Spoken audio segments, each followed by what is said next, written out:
نشر الرياح برحمته والصلاة والسلام على الرسول المسجد المصطفى الأمجد المحمود الأحمد سيدنا ومولانا ومولى الكونين جد الحسن والحسين معاني والقاسم محمد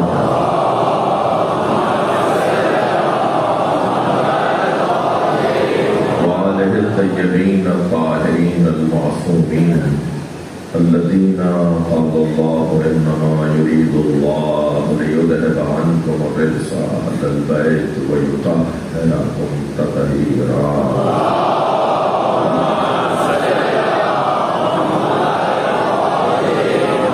لعنة الله على أعدائهم أجمعين من يوم عداوتهم إلى قيام يوم الدين. أما بعد، قال الحكيم في القرآن الكريم: بسم الله الرحمن الرحيم. ولقد أرسلنا موسى بآياتنا أن أخرج قومك من الظلمات إلى النور وذكرهم بأيام الله إن في ذلك لآيات لكل صبار شكور. صلوات.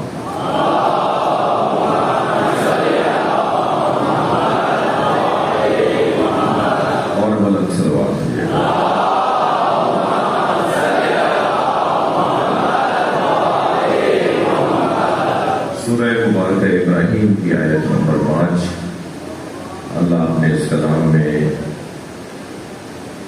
اسوہ حسنہ تک پہنچنے کا اعلان کر رہا ہے. ہم سب کو حوصلہ افزائی اور ہمت افزائی کی ضرورت ہے، اور اس سے پہلے ہم سب کو ایک نمونہ عمل زندگی کی ضرورت ہے. کوئی ہو جسے دیکھ کر ہم زندگی گزاریں، کوئی ضرور ہو کہ جس کے مطابق ہم اپنے معاملات زندگی کو طے کریں، بہتر کریں، اور یہ اطمینان رہے کہ ایسا ہی ہونا ہے. جو ہم انجام دے رہے ہیں یہی کرنے کا نام ہے.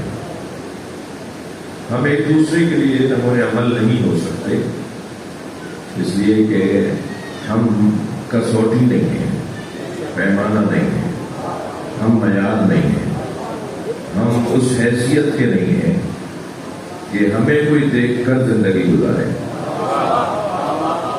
اگر ہم جیسے ایک دوسرے کے لیے نمونہ عمل بنیں گے تو کہیں نہ کہیں ایسا موڑ، ایسا مرحلہ آ سکتا ہے کہ نہ صرف ہم ایک دوسرے کے لیے نمونہ عمل نہیں رہ پائیں گے، بلکہ ہم ایک دوسرے سے نفرت کرنے لگیں گے. ہم میں سے کوئی معصوم نہیں ہے. ہمیں اللہ نے نمونہ عمل نہیں بنایا، ہمیں پروردگار عالم نے معصوم خلق نہیں کیا. یہ اس ذات کردگار کا ہم پر کرم ہے کہ اس نے کچھ ہستیوں کو ہمارے درمیان قرار دیا جن میں بشریت بھی ہے اور نورانیت بھی ہے. نورانی پہلو ان کا الہی ہے اور بشری پہلو ان کا ہمارے ساتھ انسانی اور ہم سے جڑا ہوا ہے. یعنی جب اس نے یہ اعلان کر دیا کہ اِنَّ عَلَيْنَا لَلْهُدَىٰ، ہدایت دینا میری ذمہ داری ہے، تو وہ اللہ، اس کی ذات کا تقاضا، اس کے کمال کا تقاضا یہ ہے کہ وہ ہمارے درمیان آ کر ہمیں نہیں سکھا سکتا. وہ ہمارے درمیان آ جائے گا تو وہ محدود ہو جائے گا. یعنی ہمارے درمیان آنے کے لیے اسے جسم کی ضرورت ہوگی، اور جس کا جسم ہوتا ہے وہ محتاج مکان ہوتا ہے، اور جو محتاج مکان ہوتا ہے اس کا پڑوس ہوتا ہے، اس کی حدیں ہوتی ہیں. آپ میرے برابر والی حد ہے، میرے دائیں جانے والی حد ہے، میرے آگے کی، میرے پیچھے کی میری حد ہے. جو حدوں میں محدود ہو جائے وہ کیسے لوگوں کے لیے نمونہ عمل بن سکتا ہے؟ جو خود محدود ہو وہ کیسے وسعتیں دے سکتا ہے؟ جو خود محدود ہو وہ کیسے پرواز کروا سکتا ہے؟ جو خود محدود ہو ویسے وہ کیسے کمال دے سکتا ہے؟ یہ جسم کا ہونا میرے اور آپ کے لیے تو اس لیے جائز ہے اور صحیح ہے، ممکن ہے، اس لیے کہ ہم آئیڈیل نہیں ہیں، ہم نمونہ عمل نہیں ہیں، ہمیں پیشوا نہیں بنایا، ہمیں رہنما نہیں بنایا۔ جس کا کام رہنمائی ہے، جس کا کام ہدایت دینا ہے، وہ خود اللہ ہے۔ اللہ کا کام ہے ہدایت دینا، اور اللہ ہمارے درمیان آ جائے تو محدود ہو جائے، لہذا اس کے کمال کا تقاضا ہے کہ کسی ایسے وجود کو خلق کرے جن میں اس کا پہلو بھی پایا جاتا ہو اور ہمارے جذبات بھی پائے جاتے ہیں۔ صلوات پڑھیں محمد و آل محمد۔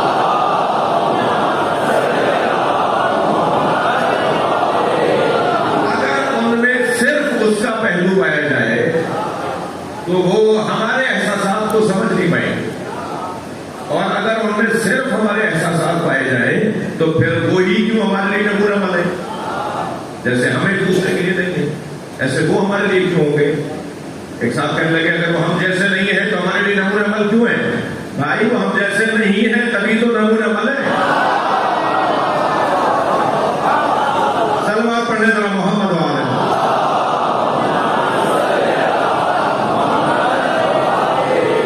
اگر ان کے بارے میں یہ اعلان ہوا کہ قل انما انا بشر مثلکم، اے میرے حبیب کہہ دو کہ میں تمہاری طرح ایک بشر ہوں، تو تم نے آدھی آیت پڑھ کر عقیدہ کیوں بنا لیا؟ آدھی آیت سے تو نماز پوری نہیں ملتی، آدھی آیت سے تو اللہ نہیں سمجھ میں آتا، پوری آیت پڑھنی ہوگی، اور صرف پوری آیت بھی نہیں، پورا قرآن۔ اس لیے یہ ایک آیت دوسری آیت کی مفسر ہے، ایک آیت دوسری آیت کی تفسیر کرتی ہے۔ پورا قرآن پڑھیں گے تو پورا قرآن سمجھ میں آئے گا، ورنہ ایک ایک آیت پڑھنے والا روزانہ نیا عقیدہ بنائے گا۔ اور آپ دیکھ رہے ہیں بہت سارے لوگ قرآن کی تفسیر کر رہے ہیں، اور وہ جو قرآن کی تفسیر کرنے والے ہیں وہی ایک مہینے بعد اپنے ہی خلاف بول رہے ہوتے ہیں۔ اس کی وجہ یہ ہے کہ انہوں نے ایک آیت پڑھ کر اس کا مطالعہ کیا، کچھ نوٹس بنائے، کچھ تیاری کی، اور پھر ایک کیمرہ اپنا لگا کر اسٹوڈیو بنا کر سلمان پڑھ رہا ہوں۔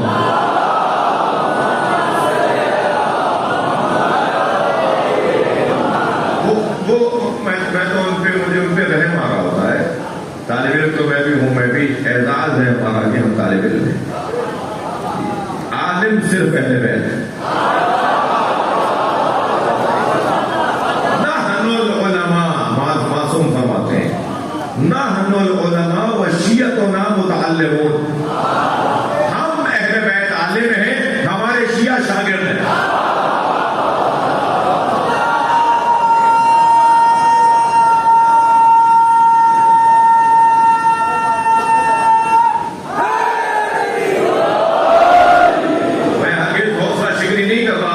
تفسیر پڑھنے والوں کی حوصلہ شکنی نہیں ہے، وہ قرآن پڑھیں، قرآن کی تفسیر کا مطالعہ کریں، بات سمجھ میں آ گئی وہ تو بیان بھی کریں، مگر یہ بات ذہن میں رکھتے ہوئے کہ انہوں نے پورا قرآن ابھی پڑھا نہیں ہے اور پورے قرآن کی تفسیر ابھی پڑھی نہیں ہے۔ تو قرآن پورا پڑھنا ہوگا، پوری آیت پڑھنی ہوگی۔ قل انما انا بشر مثلکم، پوری آیت نہیں ہے، یوحا الیہ، مجھ پر مسلسل وحی نازل ہوتی ہے۔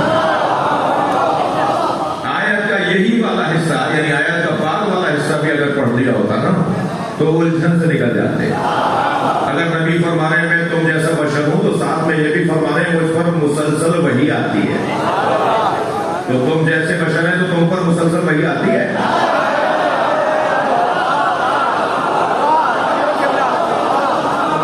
نبی اگر ہم جیسے ہیں معاذ اللہ تو کیا ہم پر مسلسل وحی آتی ہے؟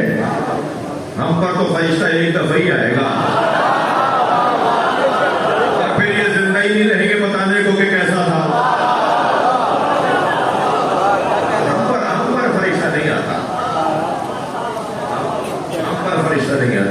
پر ایک دو دفعہ نہیں، مسلسل وحی نازل ہوتی ہے۔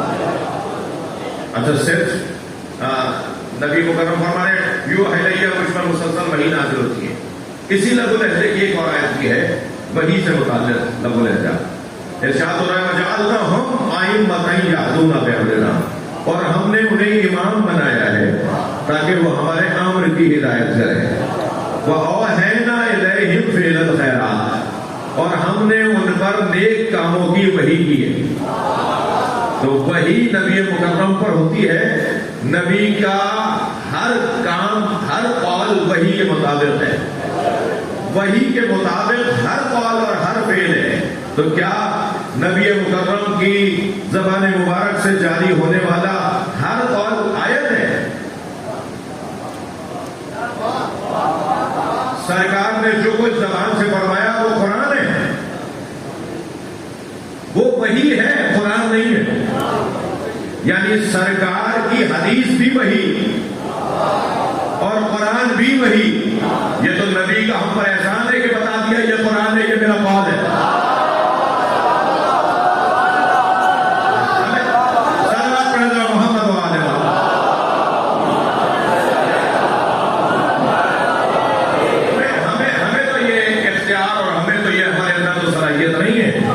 کہ ہم یہ طے کرتے ہیں کہ یہ آیت ہے اور یہ قول نبی کا فرمان یعنی حدیث ہے۔ انہوں نے فرمایا یہ آیت ہے، ہم نے مان لی آیت ہے۔ انہوں نے فرمایا یہ حدیث ہے، ہم نے مان لی حدیث ہے۔ ایک صاحب کہنے لگے حدیث کی کتاب تو پہلی مرتبہ نبی کی رحلت کے 300 سال کے بعد لکھی گئی، تو جب حدیث ہی 300 سال کے بعد کتاب لکھی گئی تو اس زمانے میں مسلمانوں نے کیا کیا تھا؟ تو اس زمانے میں مسلمان قرآن پڑھتے تھے، تو ہمیں تو قرآن کافی ہے۔ قرآن کافی ہے کہنے والے سجاتے خوب ہیں مگر قائم نہیں رہتے اپنی بات پر۔ قرآن کافی ہے تو فجر کی 2 رکعت نماز قرآن میں دکھاؤ۔ قرآن کافی ہے تو نماز ظہر 4 رکعت ہے، قرآن میں کہاں لکھی ہوئی؟ خانہ کعبہ کے 7 چکر ہے، کہاں لکھا ہوا ہے؟ صفا و مروہ کے درمیان 7 چکر کرنے کہاں لکھا ہوا ہے؟ قرآن مجید کے اندر سب کچھ ہے۔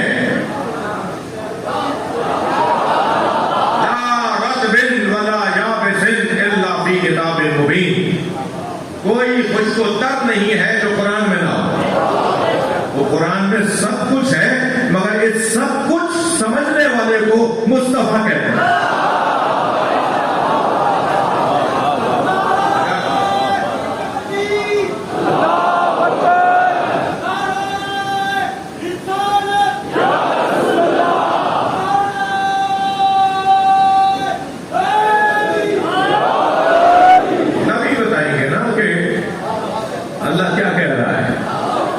اللہ کیا فرما رہا ہے؟ ہم تو آج تک الف لام میم کا ترجمہ نہیں کر پائے، الف لام را کا ترجمہ نہیں کر پائے، تو تفسیر کیسے کریں گے؟ آپ جا کے دیکھ لیجئے الف لام میم کے نیچے الف لام میم ہی لکھا ہوا ہے، مسلمان تو ترجمہ نہیں کر سکا۔ تو قرآن جس پر نازل ہوا ہے، صلوات پڑھے ذرا۔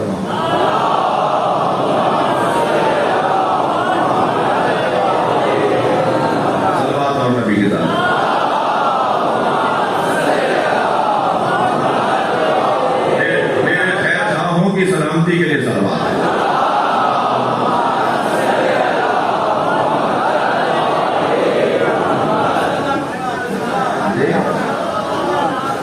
تو اب ایک ایسا وجود ہونا ضروری ہے کہ جو اللہ سے بھی جڑا ہوا ہو اور بندوں کے مزاج سے بھی آشنا ہو۔ لہذا ایک ایسا بشر جس پر مسلسل وحی آتی ہے۔ میرا مضمون اس وقت نہیں ہے کہ ہم سادہ لوگ ہیں، ہم ظاہر کو دیکھ کر فیصلہ کرتے ہیں۔ ان کی بھی 2 آنکھیں، ان کے بھی 2 ہاتھ، ان کے بھی 2 پیر،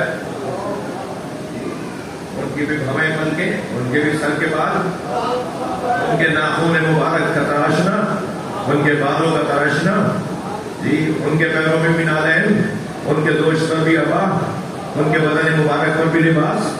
ہم بہت سادہ ہیں، ہم ظاہر کو دیکھ کر فیصلہ کرتے ہیں۔ جی جب ہم آپس میں ایک دوسرے کو نہیں پہچان پائے. بھائی ناراض نہ ہوئیے گا، جو ہم ایک جیسے ہیں ہم ایک دوسرے کو نہیں پہچان پاتے. اور زیادہ بڑی بات کروں، ہم خود اپنے آپ کو نہیں جانتے. دعویٰ کر رہے ہیں کہ ہم مصطفیٰ کو جانتے ہیں، دعویٰ کر رہے ہیں کہ ہم حیدر کرار کو جانتے ہیں. اگر ہم نے اپنے آپ کو پہچان لیا ہوگا، جس شاہ صاحب فقیر بیٹھے ہوئے میں فقیروں کی اولاد ہوں. جی یہ جو اپنے آپ کو پہچاننا ہے نا، یہ سب سے بڑا ہنر ہے. سب سے بڑا ہنر انسان کا یہ ہے کہ انسان اپنے آپ کو پہچانے اور سارے کام چھوڑ دے. خواہ وقت ضائع نہ کرے، سارے کام چھوڑ دے، یہ اپنے آپ کو پہچانے. اس پر تحقیق ہو رہی ہے، اس پہ غور ہو رہا ہے، 4 گھنٹے لگا دیے کسی کو مشورہ کرتے ہیں، فضول اپنا وقت ضائع کر رہے ہیں. کسی اور پر غور کر کے تم اپنے اوپر غور کرو. کتنا مشکل ہے اپنے آپ کو پہچاننا. مجہول ترین مخلوق ہے یہ انسان. ایسے فرشتے نہیں پہچانتے. کوئی ایسی بات نہیں کروں گا اور آدھا کے لیے مت بنانا بھائی. جی فرشتے پہچان رہے ہوتے تو کہتے اتجعل فیہا من یفسد فیہا ویسفک الدماء. تو اسے زمین پر خلیفہ بنا رہا ہے جو فساد پھیلائے گا، جو خون بہائے گا. پہچانے ہوتے تو کہتے فرشتے نہیں جانتے اس انسان کو. اور اللہ نے کیا کہا، انی اعلم ما لا تعلمون. تم نہیں جانتے، میں جانتا ہوں.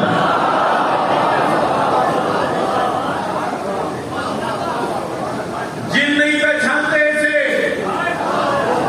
اتنی مشکل مخلوق ہے یہ انسان، اسے جن بھی نہیں پہچانتے. یہ ابلیس جن ہی تو تھا جو یہ کہہ رہا تھا کہ مجھے تو آگ سے بنایا ہے، اسے مٹی سے بنایا ہے، اور آگ مٹی سے افضل ہے. تجھے کس نے بتایا کہ آگ مٹی سے افضل ہے؟ اگر اللہ کے مخلوقات میں، عناصر میں کوئی افضل ترین وجود ہے نا تو وہ مٹی ہے. فضیلت کس بنیاد پر ہوتی ہے بھائی؟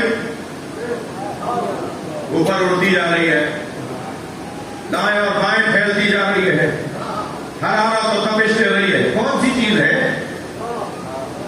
کون سی چیز ہے جو افضلیت کی بنیاد بنے گی؟ توجہ چاہوں گا. پانی کے حوالے آپ اپنی چیز کریں، واپس نہیں لوٹ آئے گا. یا بہائے گا یا گلائے گا. تھوڑا توجہ بڑھائیں گے میرے ساتھ. آپ اپنی امانت کو پانی کے حوالے کریں، یا یہ بہا دے گا یا یہ گلا دے گا. تو پھر اس میں فضیلت کیا ہے؟ آپ آگ کے حوالے اپنی امانت کریں، یہ جلا دے گا، آپ کو آپ کی چیز نہیں لوٹائے گا. آپ ہوا کے حوالے اپنی امانت کریں، یہ اڑا لے جائے گی. آپ دیں گے یہاں، ملے گا کہیں اور. واحد مٹی ہے، ایک دیتے ہیں 10 لوٹاتی ہے.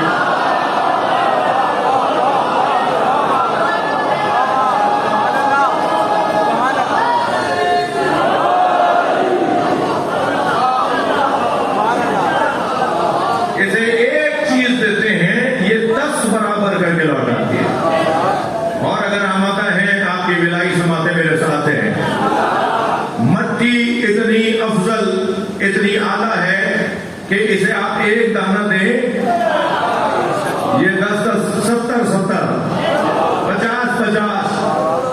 اور یاد رہے جتنی مٹی اچھی ہوتی ہے اتنا ہی نتیجہ اچھا ہے. زمیندار لوگ بیٹھے ہوئے ہیں، کاشتکار لوگ بیٹھے ہوئے ہیں. فصل زیادہ اچھی کہاں ہوتی ہے؟ جہاں زمین اچھی ہو، جہاں مٹی اچھی ہو. کوئی فصل برابر والی زمین پر اس نے یہ نتیجہ دیا، اس والی زمین پہ اس سے اچھا نتیجہ دیا، اس والی زمین پہ اس سے اچھا نتیجہ دیا. اور جو زمین اچھا نتیجہ نہیں دے رہی، طالب علم بیٹھے ہوئے ہیں جو زمین نتیجہ نہیں دے رہی، جو زمین اچھا نتیجہ نہیں دے رہی، وہ خود دلیل ہے نا کہ یہ زمین کی حقیقت سے خالی ہے.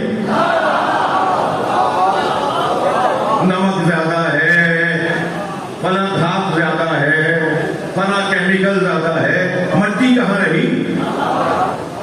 جتنا اس کا صالح ہونا، حقیقت سے قریب ہونا، اتنا ہی امانت دار. تو بس ایک نتیجہ خیز جملہ کہہ رہا ہوں، افضل وہ ہے، توجہ، افضل وہ ہے جو امانت دار ہو. جو خیانت کار ہو وہ افضل نہیں ہوتا.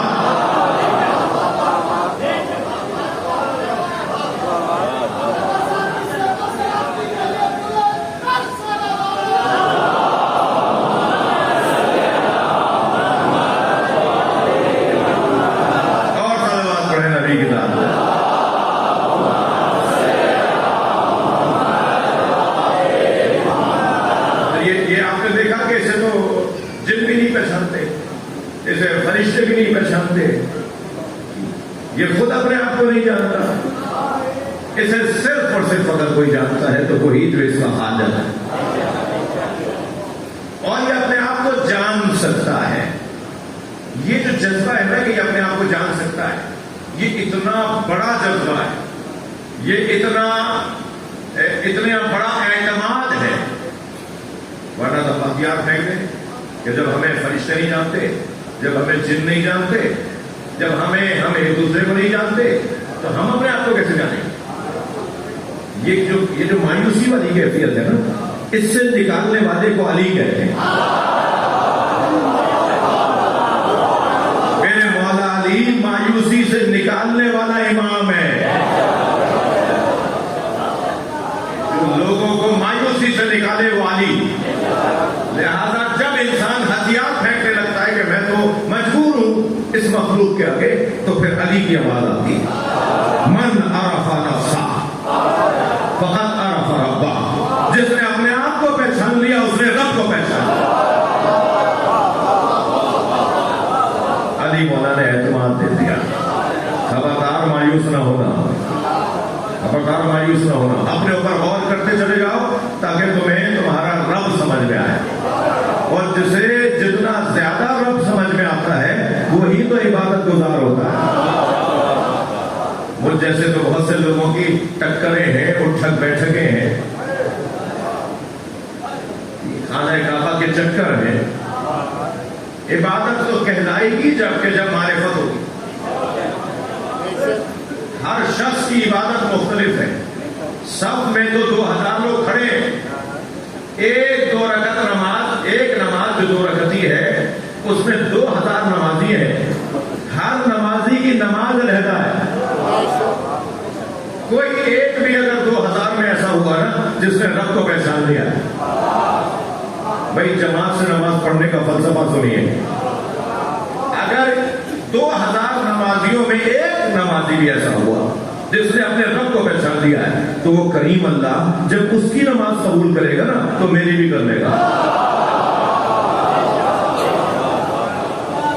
کہ یہ آیا اس کے ساتھ ہے جو مجھے جانتا ہے، لہذا اس کی نماز بھی قبول کرو. کریم کے کرامت کے خلاف ہے کہ 2 لوگ کھڑے ہوں، ایک کو قبول کرے اور ایک کو رد کرے. آئے دونوں تیری بارگاہ میں. اور نماز جماعت کے ساتھ نماز پڑھنے کا ایک اور فائدہ بتاؤں، کیونکہ صاحب العصر اول وقت نماز پڑھتے ہیں، اور صاحب العصر کی وجہ سے اللہ کی رحمتوں کے دروازے کھلتے ہیں. اس اول وقت میں نماز پڑھ لو تاکہ ان کی نماز کے ساتھ لگ کر ہماری نماز چلی جائے. صلوات پڑھنے محمد و آلہ محمد.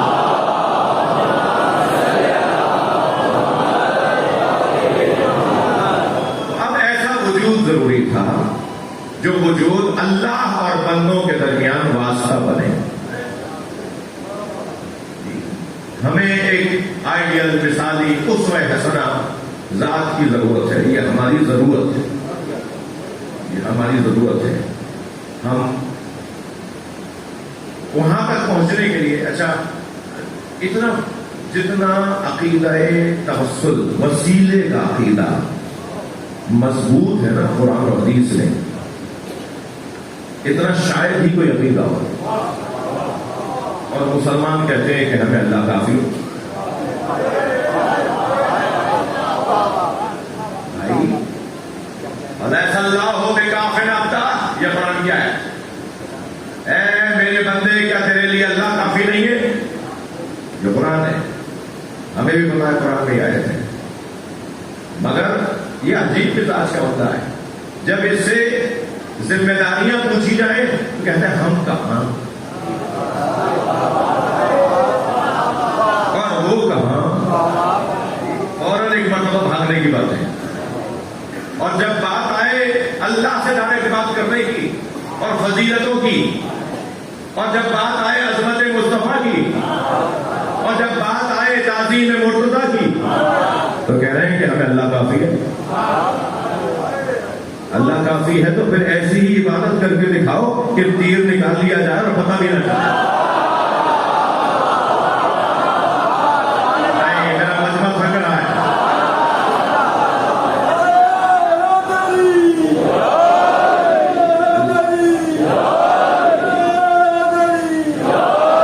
اللہ کافی ہے تو پھر حالت رکوع میں زکات دے کے دکھاؤ۔ اللہ کافی ہے، ہاں اللہ کافی ہے، مگر اس کے لیے کافی ہے جس نے اپنے آپ کو پہچانا ہے۔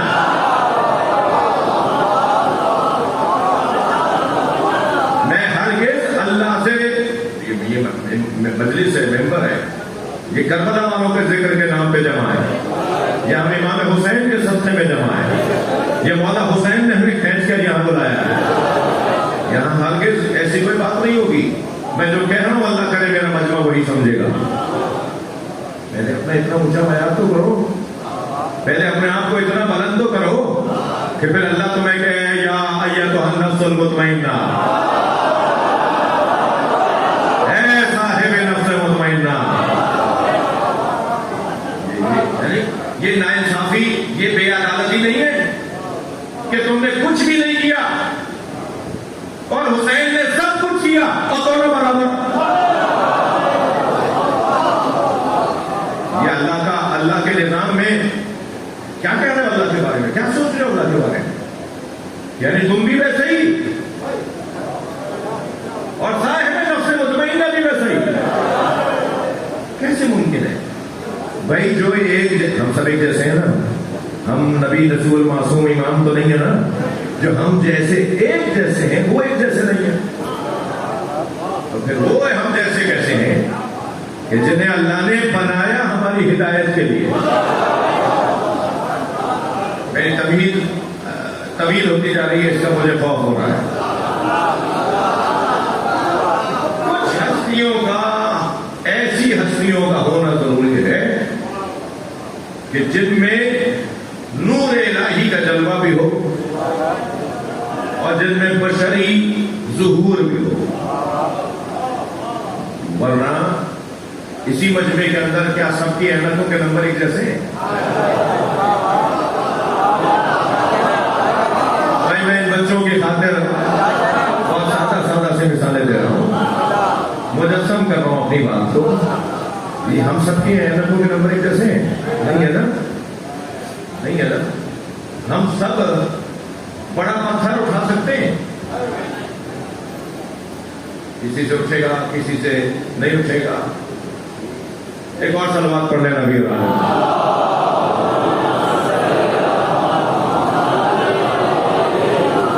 حیدرآباد کی شہری انتظامیہ اور حیدرآباد کے ذمہ داروں، ریاستی قانونی اور اداروں کے سنبھالنے والوں میں حیدرآباد کی شخصیت تشریف فرما ہے۔ حیدرآباد کو اچھا چلائیں، اچھا سنبھالیں، اس دعا کی قبولیت کے لیے بلند صلوات۔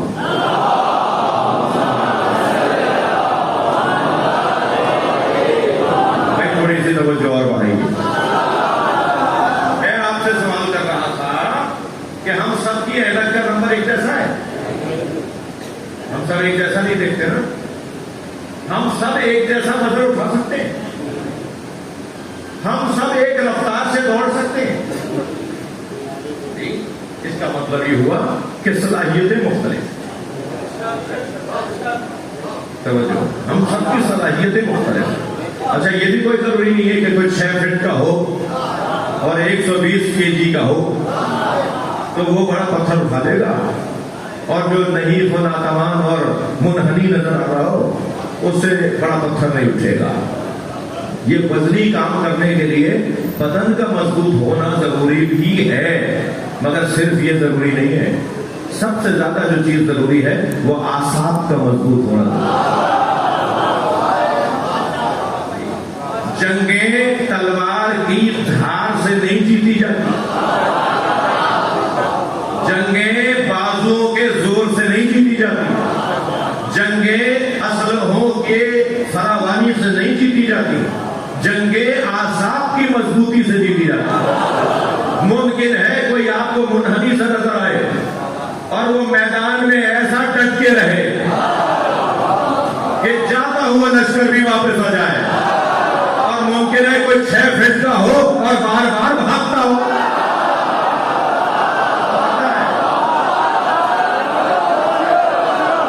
صلوات پڑھنے محمد و آل محمد۔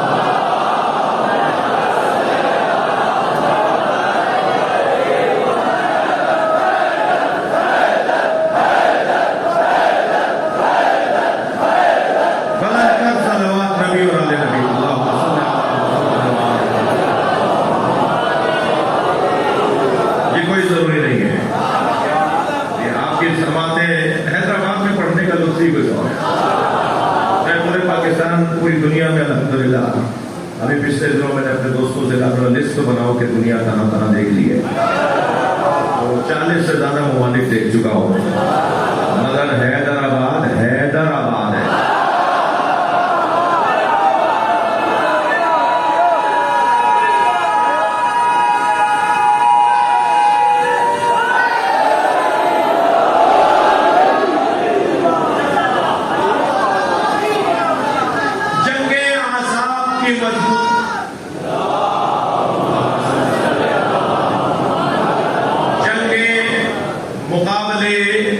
امتحانات، آزمائشات، پیپرز،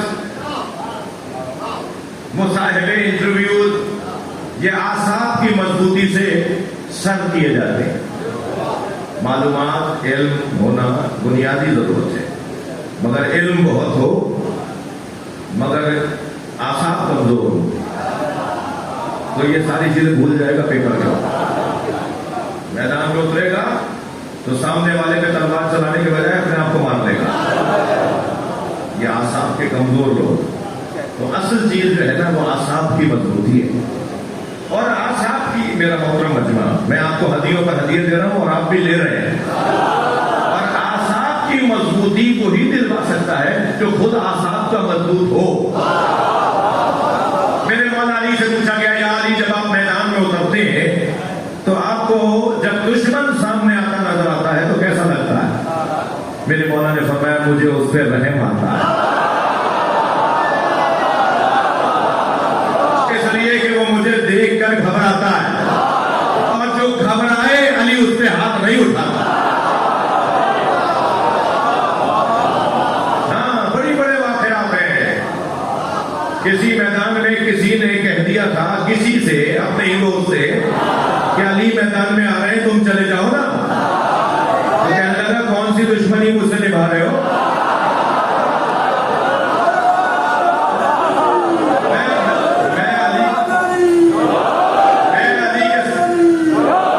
میں علی کے سامنے جاؤں گا تو بچ کے آؤں گا۔ یہ کیفیت۔ کسی نے پوچھا مولا علی سے کہ مولا جب آپ میدان میں اترتے ہیں تو پہلے کسے مارتے ہیں؟ گھوڑے پہ بیٹھے ہو، اونٹ پر بیٹھے ہو، زیادہ لوہا پہ پہن کے آیا ہو، لوہے کی اور ٹوپی بھی پہن کے آیا ہو، زرہ بھی باندھ کر آیا ہو، جی اس نے جو زیادہ کسے آپ پہلے مارتے ہیں؟ تو میرے مولا مسکرائے، فرمانے لگے سرداروں کو مارتا ہوں، مزدوروں کو نہیں مارتا۔